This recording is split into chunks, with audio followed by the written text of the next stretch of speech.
Chacun de nous, Baruch Hashem, ceux qui regardent, sont mariés, vont trouver leurs zivoug. Et il faut aujourd'hui faire face à différentes difficultés, ou bien peut-être pas des difficultés, mais une différente approche de la vie. Nous avions nos parents, nous avons notre femme que nous avons choisie, mais nous devons aussi faire face à des différentes personnes.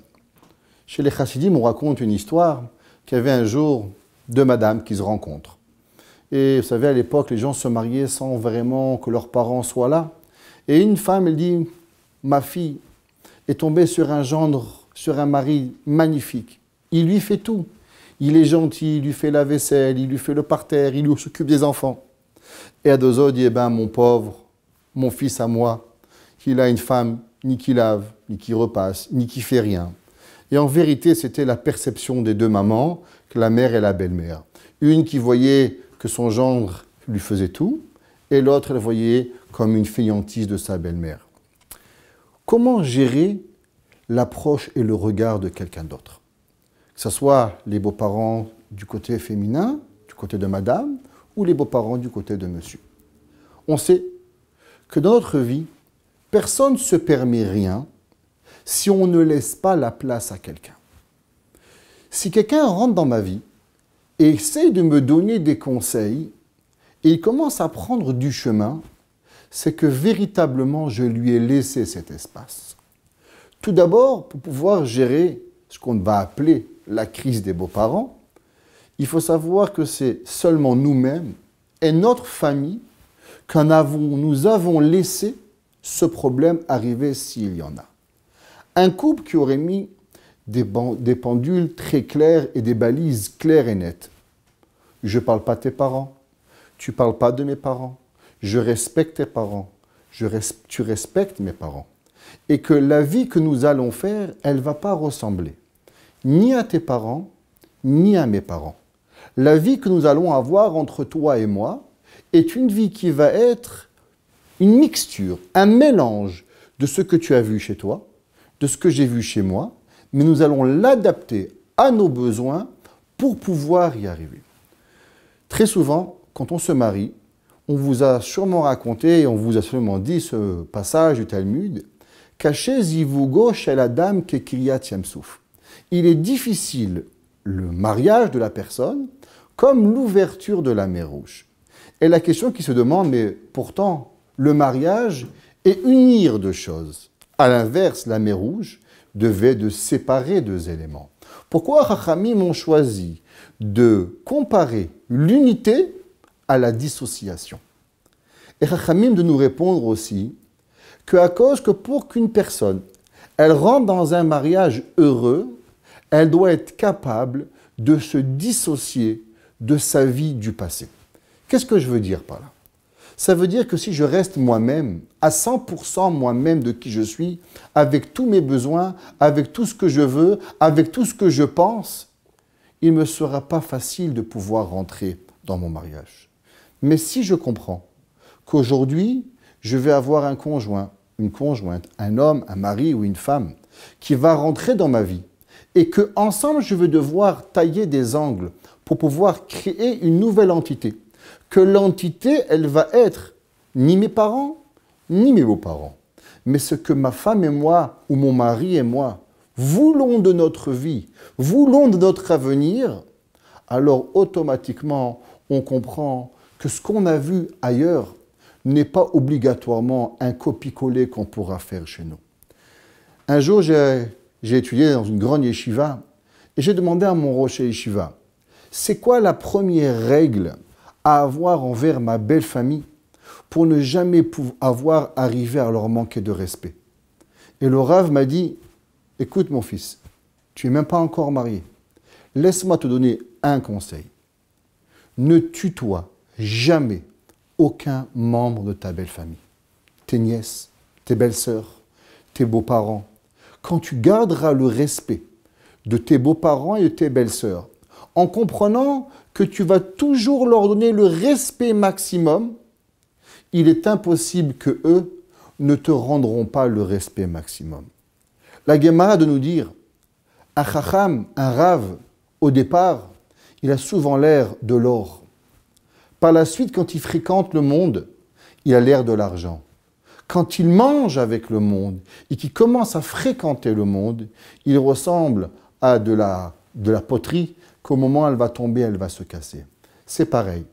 Quand on veut avoir des personnes qui vont devoir nous regarder, et c'est normal, avec un regard qui est un peu justicier, un petit peu observateur sur nous, chaque parent, il croit que ses enfants, il est sûr que ses enfants sont les meilleurs.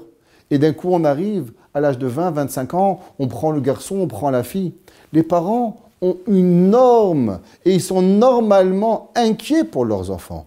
Va-t-elle être à la hauteur pour mon fils? Va-t-il être à la hauteur pour ma fille? Ce sont des questions qui sont normales. Si on comprend véritablement que ce que les parents et les beaux-parents se posent comme question, il est une norme et il n'est pas contre. On voit même Avraham Avinu. Avraham Avinu a envoyé Eliezer. Eliezer est parti chercher à savoir, est-ce que la fille aura la bonne mida qui pourra rentrer chez mon maître? Ça veut dire que quoi? Que malgré qu'elle pourrait avoir... Pourquoi Eliezer n'a pas demandé que Hachem lui fasse seulement un signe? Pourquoi il lui a demandé de trouver le chesed? Parce que chaque parent, il sait que ce que son fils ou ce que sa fille a besoin, c'est quelque chose de particulier. Et on doit venir entre nous avoir ce petit plus qui va me permettre d'accommoder et de rendre la personne avec qui je vis mieux. Si le mari et la femme se mettent d'accord pour pouvoir dire et mettre les choses au clair avec leur famille. Papa, je vous aime. Maman, je vous aime. Frères et sœurs, je vous respecte. Mais sachez, nous avons un projet qui s'appelle « Mon mari et moi ». Nous voulons vivre une vie de Torah. Nous voulons vivre une vie qui va être différente de la vôtre. Il n'y a rien de mal de vouloir dire que vous avez vécu à un certain moment, dans un certain pays, avec une certaine époque. Je vais vivre ma vie dans la Torah, avec vous. Je vais prendre le mieux. Mais vous comprenez que papa n'est pas toi et maman n'est pas toi et que moi, je suis une mixture de vous deux. Donc automatiquement, je vais devoir m'adapter avec quelqu'un. Donc si je garde le respect, si j'explique aux gens de ce que je veux, très souvent, les beaux-parents rentrent dans la maison et vont venir et vont vouloir intervenir dans le couple. C'est à cause qu'ils ont très souvent l'impression que le couple est en train de partir par des moyens où on ne sait pas où ils vont. Alors ils pensent peut-être en les aidant, en leur parlant.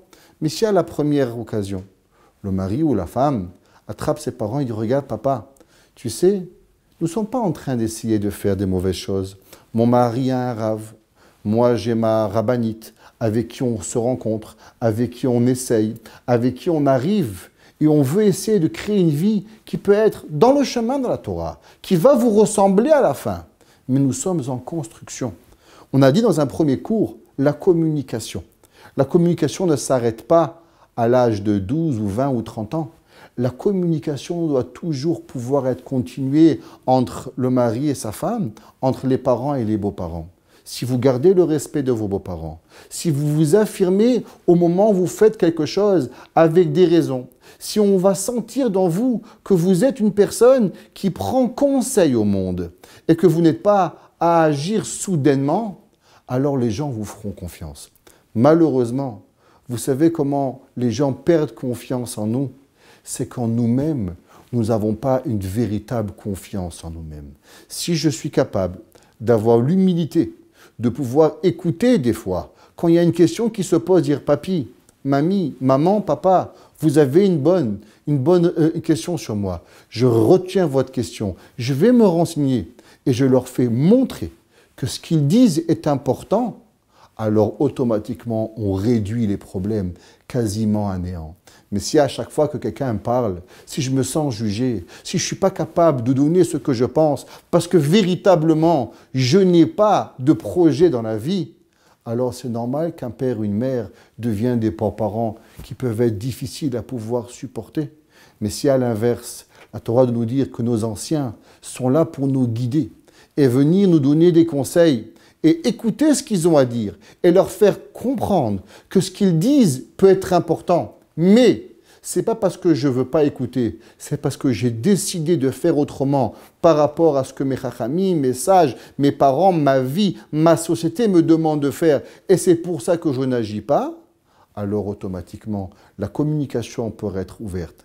Communiquer ne veut pas vouloir dire obligatoirement accepter, mais faire comprendre à la personne que ce que tu as dit, il est important, j'y ai réfléchi, et des fois, je vais aller vers ton sens, des fois, j'irai pas, mais ce n'est pas parce que je ne ferai pas ce que tu voudras qu'on devra arrêter de pouvoir communiquer. Je respecte ce que tu dis, et tu dois aussi pouvoir être capable de respecter ce que moi j'ai décidé, ce que ma femme et moi avons décidé, et que la décision que nous faisons, elle n'est pas dépendante ni du mari, ni de la femme, ni du mari, mais elle est en conjointure entre le couple, entre ce qui a fabriqué le couple, et automatiquement les parents se sentiront rassurés et ils arrêteront d'intervenir négativement dans le couple, et c'est ceux qui pourront seulement les aider à pouvoir construire et donner à ce couple une véritable joie et atmosphère de simcha dans leur maison. Au revoir.